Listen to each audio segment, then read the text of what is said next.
Good morning children. আজি আমি পঢ়িম 6 নম্বৰ পাঠ। 6 নম্বৰ পাঠটিত আছে ৰকাৰ যোগ। ছাত্ৰ-ছাত্ৰীসকল ক দন্ত ত আৰু ভৰ পিছত ৰকাৰ যোগ হ'লে যুক্তাক্ষৰৰ ৰূপ কেনেদৰে সলনি হয় শিকো আহা। ক যোগ ৰ সমান কত ৰকাৰে ক্ৰ। দন্ত ত যোগ ৰ দন্ত তত ৰকাৰে ত্ৰ। ভ যোগ ৰ ভত ৰকাৰে ৰ। ইয়াত কৰ লগত ৰ যোগ হৈ ক্ৰটো এনেকুৱা ৰূপ লৈছে, এইটো এনেদৰে লিখা হয়। আৰু দন্ত তৰ লগত ৰ যোগ হোৱাৰ পিছত এইটো ৰূপ এনেকুৱা হয়। আৰু ভৰ লগত ৰ যোগ হোৱাৰ পিছত ইয়াৰ ৰূপ এনেকুৱা হয়। এই তিনিটা অলপ এক্সেপশ্যনেল। তাৰপিছত এতিয়া আমি শিকিম ৰকাৰ। এই চিনটো ৰকাৰ চিনটো এনেদৰে লিখা হয়, তলত দিয়া হয়। এই চিনক ৰকাৰ বোলে। এই বৰ্ণটোৰ তলত বহে। যেনে প যোগ ৰ সমান পত ৰকাৰে প্ৰ। এইটো পৰ তলত ৰকাৰডাল বহিছে। ঠিক তেনেদৰে গ যোগ ৰ গত ৰকাৰে গ্ৰ। ৰকাৰডাল গৰ তলত বহা হৈছে।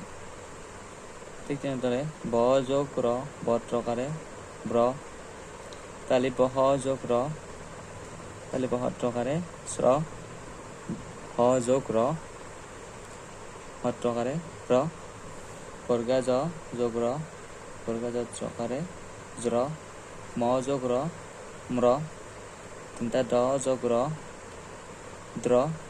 তিনটা হ যোগ ৰ শ্ৰ। এতিয়া তলত দিয়া শব্দবোৰ ডাঙৰ ডাঙৰকৈ পঢ়া। উগ্ৰ, গ্ৰহ, চক্ৰ, শুভ্ৰ, পুত্ৰ, ভদ্ৰ, নম্ৰ, বজ্ৰ, ছাত্ৰ, গ্ৰাম, দ্ৰব্য, ত্ৰাম,